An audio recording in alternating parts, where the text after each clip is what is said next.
नमस्कार, आप देख रहे हैं 5 की बात। मैं हूं नगमा और आज बात आम आदमी पार्टी और बीजेपी के टकराव की। दिल्ली के उप मुख्यमंत्री मनीष सिसोदिया से सीबीआई हेडक्वार्टर्स में शराब घोटाले मामले में पूछताछ चल रही है। लंच से पहले करीब 3.5 घंटे की पूछताछ हो चुकी है और अब दूसरे दौर की पूछताछ जारी है। लेकिन जब ये पूछताछ शुरू हुई उसके पहले ही मनीष सिसोदिया ने एक रोड शो किया, आम आदमी पार्टी के कार्यकर्ताओं को संबोधित किया। शराब घोटाले में सीबीआई की जो एफआईआर है उसमें सिसोदिया का नाम पहले आरोपी के तौर पर रखा गया है और आप जो तस्वीरें देख रहे हैं वो उस हंगामे की है जब मनीष सिसोदिया को लाया गया था सीबीआई हेडक्वार्टर्स में पूछताछ के लिए और वहां पर उसके बाहर में आम आदमी पार्टी के नेता और समर्थक बड़ी तादाद में पहुंचे रहे और वहां एक हंगामा रहा। सिसोदिया दिल्ली के उप मुख्यमंत्री और शिक्षा मंत्री होने के साथ साथ एक्साइज विभाग की भी जिम्मेदारी देख रहे थे। अब तक इस मामले में 3 गिरफ्तारियां हुई हैं, यानी कि शराब घोटाले के मामले में 2 सीबीआई ने गिरफ्तारी की है, 1 गिरफ्तारी ईडी ने की है। मनीष सिसोदिया से जब आज ये पूछताछ शुरू हुई उसके पहले की ये तस्वीरें हैं। वहां पर एक रोड शो भी किया मनीष सिसोदिया ने। पहले वो राजघाट गए, बाद में आम आदमी पार्टी के नेता और करीब 200 कार्यकर्ता सीबीआई के मुख्यालय के पास इकट्ठा हो गए थे, जिसके चलते वहां पर लंबा ट्रैफिक जाम रहा। पुलिस ने जबरन इनको उठाकर बसों में बिठाया है, जिसमें कई महिला कार्यकर्ता भी हैं।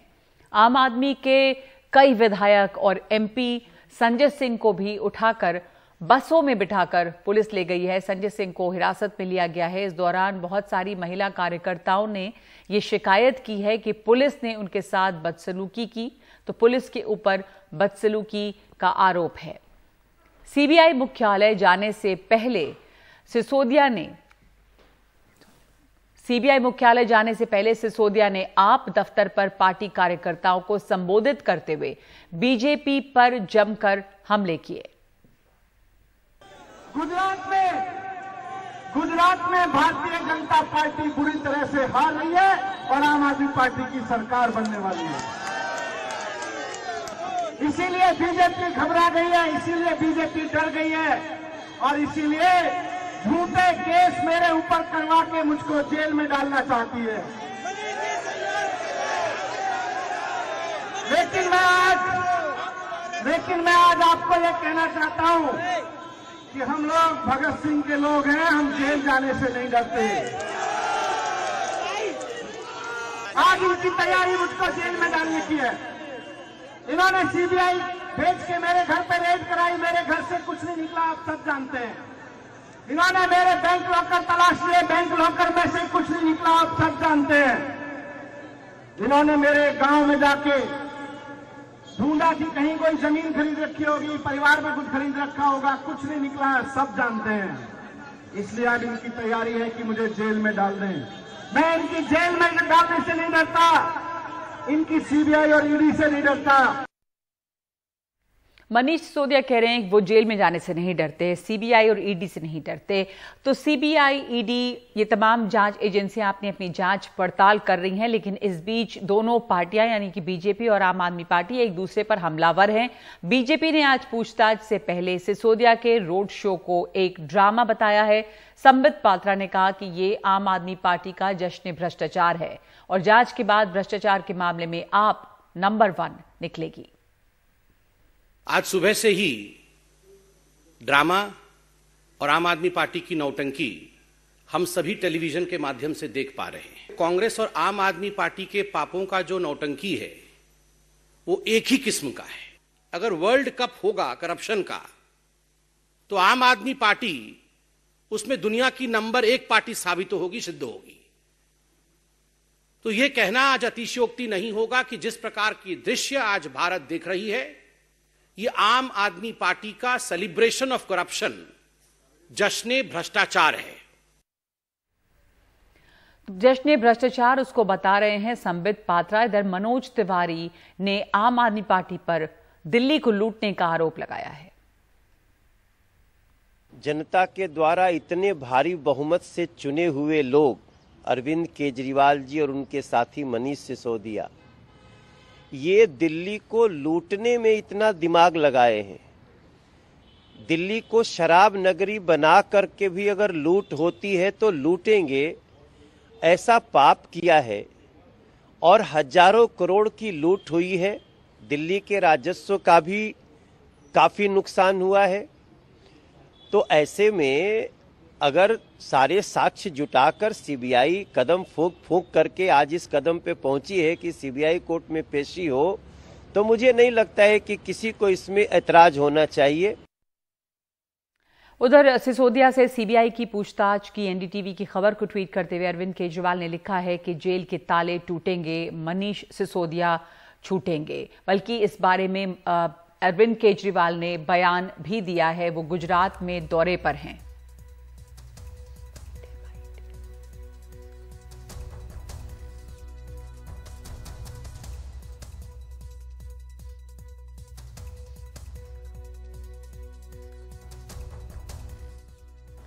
अभी उन्होंने गुजरात आना था, लेकिन आज इन लोगों ने मनीष सिसोदिया को गिरफ्तार कर लिया। वो नहीं चाहते कि मनीष सिसोदिया गुजरात में जाके चुनाव का प्रचार करें। 1 महीने तक ये मनीष सिसोदिया को गिरफ्तार करेंगे। जैसे ही 8 तारीख को नतीजे आएंगे, गुजरात में आम आदमी पार्टी की सरकार बनेगी, जेल के ताले टूटेंगे, मनीष सिसोदिया छूटेंगे। जेल के ताले टूटेंगे, जेल के ताले टूटेंगे, मनीष सिसोदिया छूटेंगे। मैं मनीष जी को कहना चाहता हूं, आप चिंता मत करो, आपके ना आने से प्रचार बंद नहीं होने वाला। ये सारी जनता प्रचार कर रही है, घर घर जाके प्रचार कर रही है। तो गांव गांव में स्कूल बनाएंगे आपके बच्चों के लिए। हमारे साथ जुड़ रहे हैं इस वक्त शरद शर्मा, जो मौजूद हैं गुजरात के बनासकांठा में। वहां पर जोर शोर से प्रचार चल रहा है आम आदमी पार्टी का, और अरविंद केजरीवाल ने जोर शोर से बचाव किया है मनीष सिसोदिया का। शरद, वहां पर और क्या बातें हुई हैं और किस तरह का जोर नजर आता है आम आदमी पार्टी का? क्योंकि लगातार जो यहां जांच पड़ताल हो रही है सीबीआई की लिकर घोटाले मामले में, लिकर पॉलिसी को लेकर, उसमें सीधा आरोप यह है कि ये सब गुजरात के चुनाव की वजह से हो रहा है। तो यहां जो सियासी बवाल है वो गुजरात का सवाल है। दरअसल ये यहां पे एक तरह से पूरा केंद्र में यही है चर्चा का जो विषय है। आप क्या देख रहे हैं वहां? मैं उत्तर गुजरात के बनासकांठा जिले के दीसा में हूं। यहां पर अरविंद केजरीवाल की जनसभा चल रही है। आज अरविंद केजरीवाल की 2 जनसभा गुजरात में हैं। पहली मेहसाणा के ऊंझा में हुई है और दूसरी यहां पर बनासकांठा जो जिला है इसके दिशा में हो रही है। तो ये जो उत्तर गुजरात में बनासकांठा का दिशा है, यहाँ की ये जनसभा है और ये अरविंद केजरीवाल के आने से पहले की स्थिति इस जनसभा के अंदर है। तो ये तो यहाँ का माहौल है, लेकिन इस समय आम आदमी पार्टी के लिए, अरविंद केजरीवाल के लिए जो सबसे बड़ी समस्या या सबसे बड़ी चुनौती बनी हुई है वो है कि मनीष सिसोदिया के ऊपर गिरफ्तारी की तलवार लटकी हुई है। इसीलिए अरविंद केजरीवाल अपने चुनाव प्रचार में मनीष सिसोदिया का भी जिक्र कर रहे हैं। और जो ऊंझा में, मेहसाणा के ऊंझा में जो उन्होंने जनसभा की है उसमें उन्होंने मनीष सिसोदिया का मुद्दा उठाया है और उन्होंने वहां पे कहा है कि मनीष सिसोदिया ने प्रचार करने गुजरात में आना था, लेकिन उनको गिरफ्तार करवा दिया गया। हालांकि गिरफ्तार अभी मनीष सिसोदिया नहीं हुए हैं, ऐसी आशंका लग रही है, ऐसी संभावना है कि हो सकता है कि मनीष सिसोदिया को गिरफ्तार सीबीआई कर ले दिल्ली एक्साइज पॉलिसी मामले में। आम आदमी पार्टी जो है पहले से ही ये मुद्दा उठा रही है कि मनीष सिसोदिया पर या किसी पर भी जो उनकी कार्रवाई समय पे हो रही है वो गुजरात चुनाव की वजह से हो रही है। और अगर मनीष सिसोदिया को गिरफ्तार किया जाता है तो संभव है कि पूरे गुजरात चुनाव में आम आदमी पार्टी, अरविंद केजरीवाल इस गिरफ्तारी को मुद्दा बनाएं और ये दिखाएं कि क्योंकि वो गुजरात में चुनाव लड़ रहे हैं, गुजरात में बेहतर कर रहे हैं, इस वजह से उनके ऊपर फर्जी केस लगाकर अलग अलग नेताओं को फंसाया जा रहा है। दीसा बनासकांठा से अपने कैमरा सहयोगी नीलेश गोस्वामी के साथ में शरद शर्मा, एनडीटीवी इंडिया। हमारे साथ इस वक्त चर्चा के लिए मौजूद हैं सौरभ भारद्वाज, विधायक आम आदमी पार्टी, आलोक वत्स हैं बीजेपी से, विनोद शर्मा वरिष्ठ पत्रकार। धन्यवाद आप सबका। आलोक वत्स, मैं आपसे ये पूछना चाहती हूँ, लगातार ये आरोप है कि ये गुजरात चुनाव का सवाल है, इसलिए इतना सियासी हंगामा, सियासी बवाल यहां पर है। आरोप है बीजेपी पे कि चुनाव से डर गई है। आप क्या कहेंगे इस पर? देखिए नगमा जी, खिसियानी बिल्ली खंबा नोचे, इस सारे प्रकरण का आप बताइए गुजरात चुनाव से क्या लिंक है? ये आज का तो केस नहीं है, इस केस को तो चलते हुए 1.5-2 महीना हो गया और उसी कवायद में अगर इनको बुलाया गया है तो आप पहले से प्रेडिक्ट कर रहे हैं कि ये गिरफ्तार हो जाएंगे। इसका मतलब दाल में कुछ काला है। आपको पता है कि अंतोगत्वा ये अपने कारनामों के लिए सजा भुगतेंगे। और गुजरात में जितने भी अभी आपके आकलन आए हैं विभिन्न चैनलों द्वारा या विभिन्न एजेंसियों द्वारा, उसमें ये कहीं 1 या 2 सीट से ज्यादा ऊपर जाते दिखाई नहीं दे रहे हैं। तो लेकिन हमें आप कह रहे हैं कि जांच पड़ताल चल रही है, इसका कोई कनेक्शन नहीं है गुजरात से, तो आप बीजेपी के तमाम नेता, चाहे वो मनोज तिवारी हो चाहे संबित पात्रा हो, फिर आप भी ये कैसे कह रहे हैं? अभी आपको भी क्या ये पूर्वाभास हो रहा है कि भ्रष्टाचार में ये पार्टी नंबर 1 है और ये जो पार्टी है इन्होंने दिल्ली को लूटा है? कैसे? या तो कुछ साबित नहीं हुआ, बार बार कह रही है आम आदमी पार्टी, मनीष सिसोदिया। ये आपका कहना सही है। हाँ, ये आपका कहना सही है कि कोई भी आदमी गिल्टी जब तक नहीं हो जाता जब तक ही प्रूव टू बी गिल्टी। लेकिन इनके हेल्थ मिनिस्टर पंजाब के जेल में है, उनको बीजेपी ने भिजवाया है। नहीं तो इसका मतलब कि ये भ्रष्ट लोगों पे कार्रवाई कर रहे हैं, इसका तो मतलब ये भी है ना कि भ्रष्टाचार के लिए नो टॉलरेंस पॉलिसी का पालन कर रहे हैं। में बख्शा नहीं जाएगा। उनको पाताल से भी खोदकर अगर आपने राष्ट्रीय कोष कोई भी दुरुपयोग किया है किसी भी रूप में, व्यक्तिगत या पार्टी के फायदे के लिए, तो आप बख्शे नहीं जाएंगे। देर सवेर आप पर कार्रवाई होगी, आप जेल के सलाखों ठीक है। सौरभ भारद्वाज, देर कार्रवाई तो होगी ही, मामला भ्रष्टाचार का है। एक आपके पास आऊंगी, ठीक है, बोलिए आलोक जी, बोलिए। ठीक है, बोलिए। सबसे बड़ी बात जो शर्मनाक हरकत अरविंद केजरीवाल ने किया है कि इन्होंने शहीद भगत सिंह के साथ इस चीज को कंपेयर कर दिया कि मनीष सिसोदिया शहीद, आज के शहीद भगत सिंह है। शहीद भगत सिंह ने देश के लिए कुर्बानी दी। यह दारू के अभियुक्त है। कल को कोई बलात्कारी को आप कह देंगे कि यह महात्मा गांधी का दूसरा अवतार है। Shame on him, shame on the comparison. इस तरीके का कंपैरिजन करना शहीद आजम भगत सिंह को निरादर करना है। किसी रूप में उनका आदर करना नहीं है। आपने जो मुद्दा उठाया, सौरभ भारद्वाज, आपका जवाब। सौरभ जी, जवाब देने दीजिए कि उन्होंने इस तरह की तुलना क्यों की। सौरभ भारद्वाज, पहले तो इस मुद्दे पर ही आ जाएं कि क्या शहीद भगत सिंह से तुलना सही है जब आरोप भ्रष्टाचार का है? नगमा जी, न्यूज से बाहर जाके बात भ्रष्टाचार की होती तो वो भारतीय जनता पार्टी जिसने हेमंत बिस्व शर्मा के ऊपर भ्रष्टाचार के लिए 1 साल तक कैंपेन चलाया, हेमंत बिस्व शर्मा के नाम की बुकलेट छपवाई और बताया कि वो वाटर स्कैम और शारदा चिट स्कैम के अंदर आरोपी हैं, उनके ऊपर ईडी और सीबीआई के मुकदमे करे, और उसके बाद आज हेमंत बिस्व शर्मा भारतीय जनता पार्टी के असम के मुख्यमंत्री हैं। मुकुल रॉय के क्या साथ हुआ?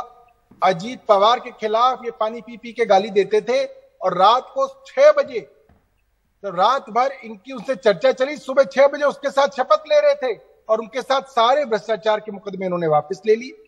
तो ये बात तो बिल्कुल साफ है कि ये दूसरी पार्टी के नेताओं के ऊपर भ्रष्टाचार के आरोप लगाकर झूठे मुकदमे दर्ज कर सिर्फ इसलिए करते हैं ताकि वो लोग अपनी पार्टी तोड़ दें और किसी ना किसी तरीके से भारतीय जनता पार्टी के दबाव के अंदर आ जाए। सौरभ भारद्वाज, मैं आपकी बात मानती हूं कि इन्होंने हेमंत बिस्व शर्मा के ऊपर मान लीजिए कोई कार्रवाई नहीं की, अजीत पवार का आपने उदाहरण दिया, लेकिन क्या इससे अगर भ्रष्टाचार के आरोप आम आदमी पार्टी के नेताओं पे, बड़े लीडर्स पे हैं, तो वो तो खत्म नहीं होते? तो ये जो जांच है ये सीबीआई की है, इस जांच पर क्या आपत्ति है?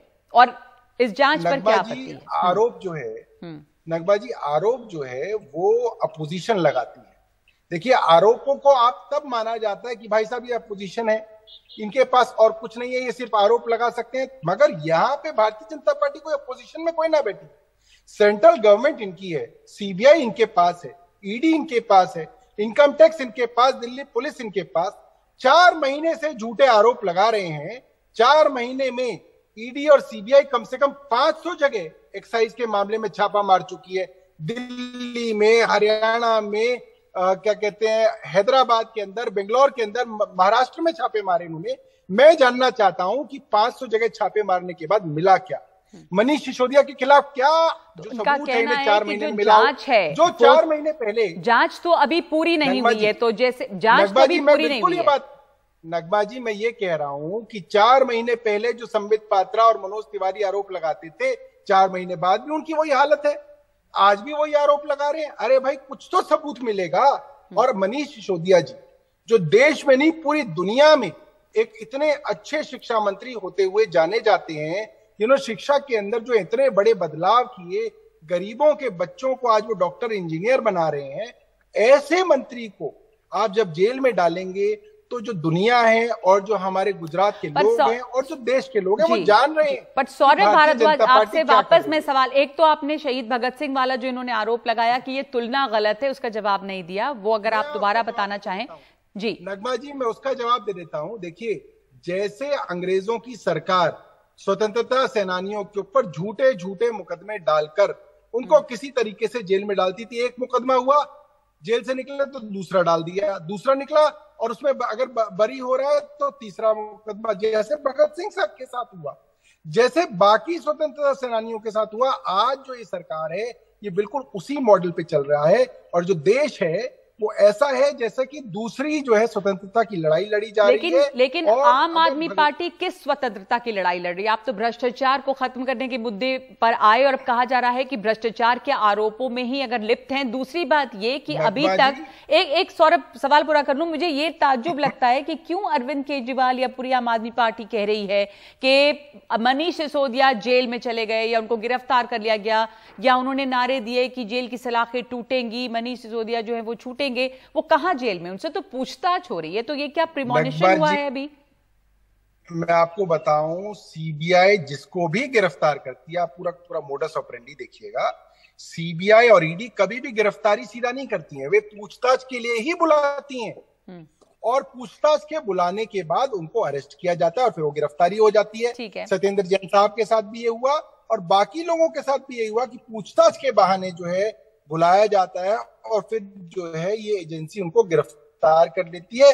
और मामला सारा का सारा है गुजरात चुनाव का है, इनको कोई लेना देना नहीं है किसी और चीज के साथ, सिर्फ मनीष जी के ऊपर दबाव ये है कि भाई आम आदमी पार्टी। ठीक है, गुजरात चुनाव से कैसे जुड़ा है ये मामला, आपको क्या लग रहा है? विनोद शर्मा हमारे साथ है, वरिष्ठ पत्रकार, एक बार आपका आकलन जाना चाहेंगे इस पर। विनोद जी, ये गुजरात की लड़ाई है जो सीबीआई हेडक्वार्टर तक आई है, ये जो पूरा सियासी बवाल, क्या ये एक सियासी हंगामा है गुजरात चुनाव की वजह से, या जैसा आरोप लगा रही है बीजेपी कि ये जश्न भ्रष्टाचार है? आप कैसे, क्या इसकी टाइमिंग पर आप क्या कह रहे हैं? आज जो बुलाया गया उनको सीबीआई हेडक्वार्टर्स में पूछताछ के लिए, फिर वो पूछताछ होगी, होती रहेगी, बीजेपी का ये कहना है। गुजरात चुनाव से ये जुड़ता है क्या? इसकी टाइमिंग कैसे आप देखते हैं? देखिए, ऐसा है कि ये लड़ाई दिल्ली से शुरू हुई और पंजाब से होती हुई गुजरात पहुंची। भारतीय जनता पार्टी इस बात से चिंतित है, भले ही आलोक जी जो मर्जी कहते रहे, कि जिस तरह से अरविंद केजरीवाल का कैंपेन गुजरात में चल रहा है आज के दिन, उससे देखकर ऐसा लगता है कि वो अपनी छाप वहां की राजनीति पे छोड़ेंगे। जीतते हैं या हारते हैं वो बात की बात है, वो कहना आज के दिन मुश्किल है, क्योंकि वहां पर भारतीय जनता पार्टी की जड़ें बहुत मजबूत हैं। लेकिन कम से कम एक बात तो कह सकता है आराम से आदमी कि वो जो छाप छोड़ेंगे उसके चलते भारतीय जनता पार्टी को वहां जीतने में आसानी होगी, अगर वो जीतती है तो, क्योंकि ज्यादातर जमीन वो कांग्रेस की लेंगे वहां पर। लेकिन जहां तक ये सीबीआई का सवाल है, देखिए आज के दिन ये जो संस्थाएं हैं जो कि सरकार की नहीं राष्ट्र की संस्थाएं हैं, वो सरकार के कहे पर चलती हुई नजर आती हैं। उनकी जो टाइमिंग होती है, वो जो पार्टी आज के दिन आसीन है केंद्र में, उसको राजनीतिक तौर पे सूट करती है। और ये सिर्फ अकेली आम आदमी पार्टी का बात नहीं है, आप और पॉलिटिकल पार्टीज को भी देख लीजिए और इलेक्शंस को भी देख लीजिए तो आपको समझ में आ जाएगा। अभी सौरभ ने जो बात कही उससे आप डिसएग्री नहीं कर सकते, क्योंकि ये सीबीआई जो है ये आरोप भी लगाती है जी, और उसको क्लीन चिट या सफाई भी दे देती है उन लोगों को जिनके एक पक्ष पे वो इन्वेस्टिगेशन कर रही थी। और अनेकों ऐसे नाम हैं जो भारतीय जनता पार्टी में चले गए और उसके बाद सीबीआई या ईडी या और संस्थाओं की नजर में वो साफ सुथरे हो गए। अब ये जो विरोधाभास है जी, ये जो ऑप्टिक्स हैं, इसका जवाब तो भारतीय जनता पार्टी को देना पड़ेगा ना। सिर्फ ये कह देने से कि कट्टर भ्रष्टाचारी हैं, सिर्फ ये कह देने से कि ये जश्न आम है भ्रष्टाचार का। देखिए ये सब बातें कहने वाली हैं। अभी तक एक भी आम आदमी पार्टी को, और मैं इनकी तरफ से नहीं बोल रहा हूं, जो यथार्थ है सच है वो बताना चाहता हूं, अभी तक एक भी आदमी आम आदमी पार्टी का कन्विक्ट नहीं हुआ। दे आर अंडर इन्वेस्टिगेशन और ट्रायल भी शुरू होनी है। अभी चार्जशीट के बाद होती है ट्रायल, और चार्जशीट के स्टेज पे भी कई बार चार्जशीट खारिज कर दी जाती है फ्रेमिंग ऑफ चार्जेस से पहले, अगर ये लगे जज साहिबान को कि ये चार्जशीट जो है ये बोगस चार्जशीट है। तो अभी से किसी को, देखिए हमारी राजनीति का सबसे बड़ा संकट ये है कि हमारे राजनेता एक दूसरे पे इल्जाम तराशी करने में बिल्कुल भी नहीं चूकते और कुछ भी कह गुजरते हैं एक दूसरे के बारे में, जिसके चलते लोगों की आस्था परस्पर राजनीति में कम होती जा रही है। हार जीत तो होती है इलेक्शंस में, लेकिन लोग फ्रस्ट्रेशन में ये बोलते हैं भाई हमारे पास चॉइस क्या है, सभी एक जैसे। अब आप जो है वो अपने आप को दूसरों से जुदा दिखाना चाहती है, दूसरों से अलग दिखाना चाहती है, और उसके पास आप जितनी मर्जी बहस कर लें, जो दिल्ली में उनके कुछ सक्सेसफुल स्कीम्स हैं उसको प्रोजेक्ट करने के लिए और प्रांतों में उनके पास अच्छे नुक्ते हैं, अच्छे आर्गुमेंट्स हैं। भारतीय जनता पार्टी उन आर्गुमेंट्स को आर्गुमेंट से डिफीट नहीं कर पाती जी। और मेरे को शंका है कि दिल्ली में भारतीय जनता पार्टी हो सकता है जो दिल्ली का पार्ट स्टेटहुड है वो खत्म कर दे किसी स्टेज पे, वो खत्म कर दे जी, ताकि दिल्ली में आपकी सरकार ना रहे, और बड़ा झटका होगा वो आपके लिए वो। और मैं समझता हूं कि उसके खिलाफ सबको कशमकश दिल्ली में करनी चाहिए। ठीक है, मैं गुजरात, सौरभ भारद्वाज आपसे आखिरी सवाल, ये जो इस समय कार्रवाई हो रही है, आप लोगों का कहना है कि गुजरात में आपको रोकने के लिए हो रही है। गुजरात चुनाव पर क्या आप असर देखते हैं इसका? क्या गुजरात चुनाव में एक मजबूत ऑपोजिशन के तौर पर, आपका कहना है, बीजेपी का कहना है कि आप कहीं के रेस में नहीं है, लेकिन किस तरह का असर डालता हुआ दिख रहा है आपको गुजरात चुनाव? नगमा जी देखिए, गुजरात के अंदर लगातार आपके रिपोर्टर्स जाते रहते हैं। गुजरात के अंदर अरविंद केजरीवाल की सभाओं के अंदर लाखों लोग, जबकि वो हिंदी बोलते हैं, गुजराती नहीं बोलते हैं, लाखों लोगों की भीड़ जो है गांवों के अंदर हो या शहरों के अंदर हो, वहां पे उमड़ रही है। प्रधानमंत्री भी जब गुजरात के अंदर इलेक्शन कैंपेन में जाते हैं तो सीधा हमला अरविंद केजरीवाल और आम आदमी पार्टी के ऊपर करते हैं। हमारे लोगों के ऊपर, हमारे गुजरात, आप ही वहां पर मेन विपक्ष हैं, कांग्रेस नहीं है भी। हमारे गुजरात के अध्यक्ष के खिलाफ इनके सिटिंग कैबिनेट मिनिस्टर रोज प्रेस कॉन्फ्रेंस करते हैं, सुबह से शाम तक इनका सोशल मीडिया हमको अटैक करता है, और फिर ये कहते हैं कि अरे साहब इनकी तो गुजरात में 1-2 सीटें आ रही हैं। अरे फिर आपकी नींदें क्यों उड़ गई हैं? प्रधानमंत्री जी क्यों इतने परेशान हैं? और आपके कैबिनेट मिनिस्टरों के पास क्या इतना समय है कि हमारी जैसी पार्टी के गुजरात के अध्यक्ष के खिलाफ आपको प्रेस कॉन्फ्रेंस करनी पड़ेगी रोज?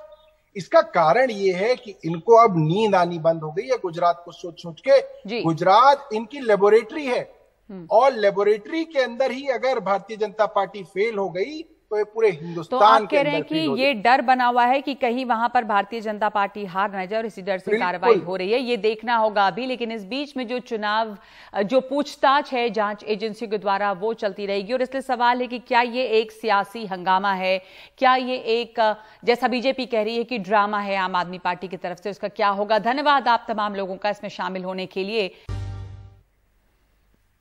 उत्तर प्रदेश की राजधानी लखनऊ में एक ऐसा अपराध हुआ है कि इससे लोगों में काफी चिंता है। दिन दहाड़े एक छात्रा के साथ एक गैंग रेप की घटना सामने आई है, और इससे यहां पे हड़कंप मचा हुआ है। आरोप यह है कि ऑटो ड्राइवर और उसके साथियों ने ये हरकत की है। यहां पर 18 साल की एक लड़की बच्चों को ट्यूशन पढ़ाकर लौट रही थी। जिस ऑटो में वो सवार हुई, उसके ड्राइवर और साथियों ने उसके साथ बलात्कार किया। गोमती नगर थाना चौकी इंचार्ज मौके पर गए और युवती से मिले थे, लेकिन उन्होंने कार्रवाई नहीं की। अगले दिन जब लड़की थाने गई तब जाकर मामला दर्ज हुआ है। इस मामले में ये भी बात आई है, अभी जो जानकारियां मिली हैं उसके मुताबिक इसके साथ सामूहिक बलात्कार हुआ है और उसके बाद उसे वहीं चौक पर लाकर फेंक दिया गया। इस मामले को लेकर चौकी इंचार्ज को निलंबित किया गया है। लखनऊ ईस्ट की डीसीपी प्राची सिंह ने बताया कि इस मामले में एक आरोपी को गिरफ्तार भी किया गया है। साथ ही पीड़िता के इलाज के लिए 3 डॉक्टरों का एक पैनल गठित किया गया है। हमारे साथ इस मामले पर और बात करने के लिए आगे मेहमान जुड़ेंगे। पहले इस पर जो प्रतिक्रियाएं आई हैं वो सुनते हैं। कल 16 तारीख को विभूतिखंड थाने में एक गैंग रेप का मुकदमा दर्ज हुआ था, जिसमें दो अभियुक्तों का नाम प्रकाश में आया था। इसमें से एक अभियुक्त, जिसका नाम आकाश तिवारी, उम्र 21 वर्ष है, उसकी गिरफ्तारी कर ली गई है और उसको दाखिल किया जा रहा है और उसमें अग्रिम विधिक कार्रवाई अमल में लाई जा रही है। और बाकी जो दूसरा अभियुक्त है उसके लिए भी टीमें लगी हुई हैं, जल्द से जल्द उसकी भी गिरफ्तारी की जाएगी। उत्तर प्रदेश की राजधानी लखनऊ में एक बहुत ही संगीन मामला सामने आया है, एक कथित गैंग रेप का। और ये एक 18 साल की महिला है जिनके साथ ये अपराध घटित हुआ है। हम इस वक्त एक बहुत प्रोमिनेंट इंटरसेक्शन पे खड़े हैं लखनऊ के। ये मध्य लखनऊ है और ये बहुत बिजी इंटरसेक्शन है। यहाँ मैं इसलिए खड़ा हूँ क्योंकि जो महिला है उन्होंने अपनी कंप्लेंट में कहा है कि एक ऑटो ड्राइवर और उनके साथी ने उनके साथ गैंगरेप किया और गैंगरेप करने के बाद सैटरडे रात को यहाँ इस जगह पे उनको फेंकते हुए निकल गए। जो सीक्वेंस ऑफ इवेंट्स हैं वो ये हैं कि महिला ने अपने एफआईआर में कहा है कि वो ट्यूशन पढ़ाती हैं, 18 साल की हैं और वो एक दूसरे इलाके में यहाँ से 4 से 5 किलोमीटर दूर गई थी। और जैसे कि उनका रोजमर्रा की दिनचर्या है, जब ट्यूशन पढ़ा चुकी तो करीबन 7 बजे शाम को एक ऑटो को उन्होंने फ्लैग डाउन किया। ऑटो में बैठ गई, यहाँ शेयर्ड ऑटोस चलते हैं, लेकिन ड्राइवर और जो उसका साथी था उनको मालूम नहीं था कि उसका साथी है। फिर वो लोग आगे बढ़े, फिर एक दूसरी जगह जाने लगे। वो जब चिल्लाने लगी तो उनको मारा पीटा गया, एक जगह ले जाया गया जहाँ पे 3 घंटे उनके साथ बलात्कार किया, ऐसा एफआईआर में लिखा है। और उसके बाद यहाँ पे उनको फेंक दिया।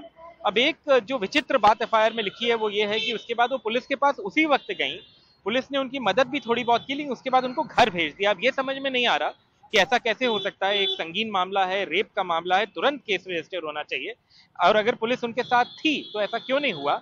जो केस है वो अगले दिन रजिस्टर हुआ है। फिलहाल उनकी हालत नॉर्मल है, गंभीर नहीं है वो, ये एक राहत की बात है। कैमरा पर्सन विनीत कुमार के साथ आलोक पांडे, एनडीटीवी इंडिया।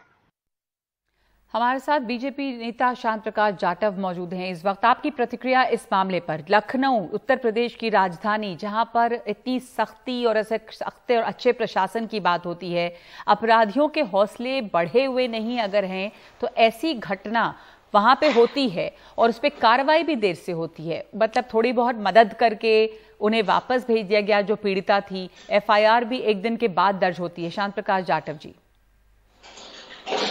देखिए, कल ये जो घटना हुई है और हमारे संज्ञान में आई है, ये बेहद दुर्भाग्यपूर्ण है। उस बच्चे के साथ में इस प्रकार की घटना हुई और होने के बाद सबसे बड़ा दुख इस चीज का है कि वहाँ का जो लॉ एंड ऑर्डर है, जो वहाँ पर जब वो लड़की जो बच्ची जो है वो पुलिस में शिकायत के लिए गई और वहाँ उस पर तुरंत कार्रवाई न करके बल्कि उसको औपचारिक रूप से देखा गया, ये ठीक नहीं है। मैं समझता हूँ कि इस पर अभी शायद प्रभारी जो हैं, चौकी प्रभारी जो है, उनको निलंबित किया गया है और जांच करने की आवश्यकता है कि क्या हुआ है, ये इस तरह की कार्रवाई में जैसे निलंबन वगैरह जो होता है, क्या ये सख्त कार्रवाई है? क्या ये संदेश जा रहा है कि इस पे टोटल 0 टॉलरेंस होना चाहिए कि अगर इस तरह का संगीन अपराध होता है उसे इतने हल्के में नहीं लिया जा सकता?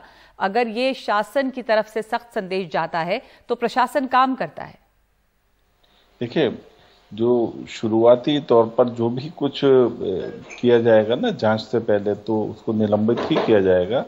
उसके बाद में उसमें उसकी लिप्तता देखना, कितना लिप्त है और कितना उसकी जो और लोगों ने क्या क्या उसमें लापरवाही की, वो सब चीज को जांच के बाद में ही उसके ऊपर सख्त कार्रवाई की जाएगी नियमानुसार।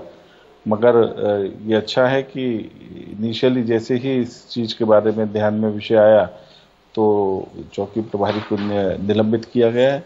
और उस बच्ची को जिसने ये घटना को अंजाम दिया, मैं पढ़ रहा था कि शायद उनमें से एक व्यक्ति को पकड़ा भी गया है। बाकी भी जो अपराधी हैं वो जल्द से जल्द पकड़े जाए और हाँ तो बाकी भी पकड़े जाए और बच्ची की जो शिकायत है उसके आधार पर जो नियम अनुसार जो रेप की जो कार्रवाई है जो है उस पर जो भी फास्ट ट्रैक कोर्ट पर जो है ये हो और सख्त से सख्त सजा जो है नियामकों के अनुसार उनको मिलनी चाहिए।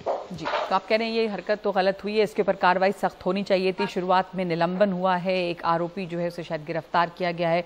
धन्यवाद आपका। चिंता की बात यह है कि उत्तर प्रदेश की राजधानी लखनऊ में इस तरह की घटना होती है और वो भी गोमती नगर इलाके में जो काफी भीड़ भाड़ का भी इलाका है, वहां पर यह घटना होती है और लगातार महिलाओं के खिलाफ जो अपराध हैं वो हो ही रहे हैं। क्या उसमें कोई कमी आई है, ये सवाल जो है वो बना हुआ है।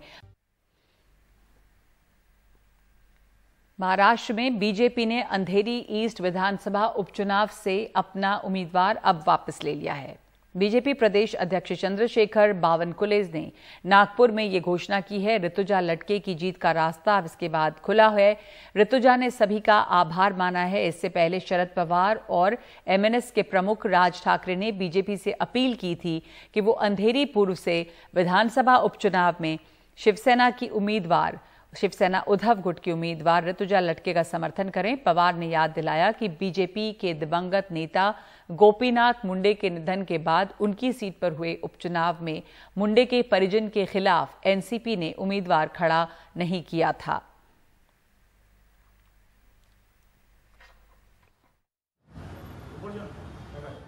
आखिरकार बीजेपी ने अंधेरी विधानसभा उपचुनाव से अपने उम्मीदवार मुर्जी पटेल का नाम वापस लेने की घोषणा कर दी है।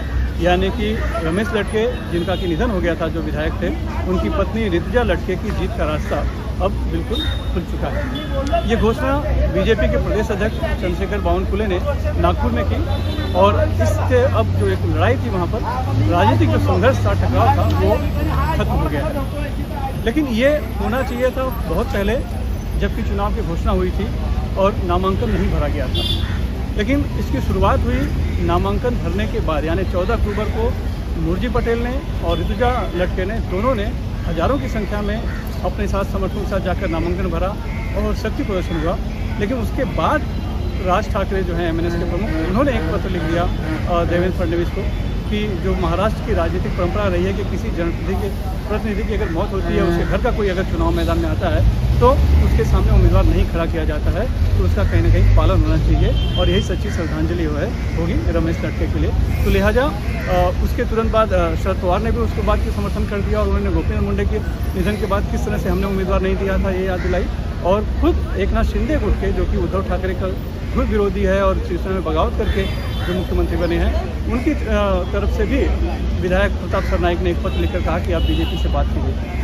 तो स्वाभाविक तौर पर बीजेपी पर एक तरफा दबाव एक तरह से बन चुका था और रात में कल मीटिंग हुई देवेंद्र फडणवीस के बीच में, आशीष शेलार के बीच में, और उस मीटिंग में मुर्जी पटेल जो बीजेपी के उम्मीदवार हैं उन्हें बुलाया गया था, वो भी थे और कहीं ना कहीं लग रहा था कि बीजेपी अपने उम्मीदवार का नाम वापस ले लेगी। तो आज बहरहाल घोषणा कर दी गई। इसे नाम दिया गया है अब तक की महाराष्ट्र की राजनीति की परंपरा की, लेकिन ये सिर्फ परंपरा नहीं है, इसके पीछे कई चुनावी गणित है, समीकरण है। क्योंकि अगर सिर्फ परंपरा के निर्वहन की बात होती तो नामांकन फॉर्म भरने के पहले इस पर सहमति बन जाती, लेकिन ये सब हुआ नामांकन फॉर्म भरने के बाद में। यानी कि इसके पीछे बहुत ही आगे चल के भविष्य की एक राजनीतिक समीकरण, चुनावी गणित इसके अंदर छुपा हुआ है, जो आगे उभर कर सामने आया। मुंबई से कैमरा राजन दयाल के साथ सुनील सिंह, NDTV इंडिया। पश्चिम बंगाल की मुख्यमंत्री ममता बनर्जी ने सौरव गांगुली को दोबारा बीसीसीआई अध्यक्ष न बनाने और जय शाह को सचिव के तौर पर एक और कार्यकाल देने पर हैरानी जताई है। आज कोलकाता एयरपोर्ट पर पत्रकारों से बात करते हुए ममता बनर्जी ने कहा कि वो प्रधानमंत्री मोदी से अपील करेंगी कि वो सौरव गांगुली को आईसीसी अध्यक्ष के लिए चुनाव लड़ने की अनुमति दें। ममता ने कहा कि गांगुली ने एक काबिल प्रशासक के तौर पर खुद को साबित किया है, ऐसे में बीसीसीआई अध्यक्ष पद से उन्हें हटाया जाना उनके साथ अन्याय है। ममता ने कहा कि गांगुली न सिर्फ बंगाल बल्कि देश के गौरव हैं, इसलिए प्रधानमंत्री से इस मामले में दखल देने की गुजारिश करती हूं। My humble regards to the Prime Minister. Please take care that Saurabh must be allowed to contest the ICC election. He's been deprived. Why he's been deprived? What is his fault? Everybody knows him, all the country, all the world. We are proud of him. Not only Bengal, he is a Bengali Dada, Bengali Bhai, brother, but he is a pride for the country and the world. Everybody knows him.